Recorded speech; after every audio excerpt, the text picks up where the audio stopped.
বলো কি রান্না হয়েছে। সাদা সরু চালে ভাত করেছি এই যে, আর এখানে আজকে মাংস করেছি।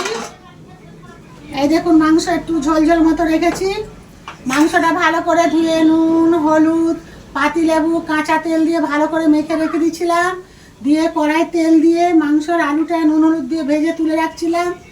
ওই তেলেতে গোটা গরম মশলা গোটা তেজপাতা লঙ্কা ছিঁড়ে আর জিরে দিয়ে ফোড়ন দিয়ে নাড়াচাড়া করে রসুন বাটা দিয়েছি। রসুন বাটাটা ভাজা হয়ে আসতে কুচানা পেঁয়াজ আদা বাটা দিয়ে ভালো করে নাড়াচাড়া করে একটা টমেটো দিয়েছি, দিয়ে নাড়াচাড়া করে হলুদ গুঁড়ো লঙ্কা গুঁড়ো জিরে গুঁড়ো দিয়ে ভালো করে কষিয়ে মাংসটা দিয়ে দিয়েছিলাম। এই দেখুন মাংস একদম গোটা গোটা, ভাগ করতে সুবিধা, কারো পাতে কাটাকুটি হবে না।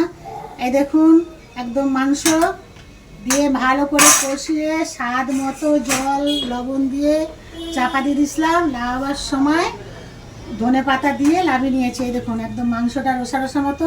আর এখানে কড়াই শাকটা কুচিয়ে একটু ভাতি নিয়েছিলাম। তারপরে কড়াই তেল দিয়ে পেঁয়াজ লঙ্কা ছিঁড়ে ভেজে তুলে রেখেছিলাম, এই মিশিয়ে দিলাম। দিয়ে এবার এই কড়াই শাকটা ভালো করে একটু নাড়াচাড়া করে লাভিয়ে নেব।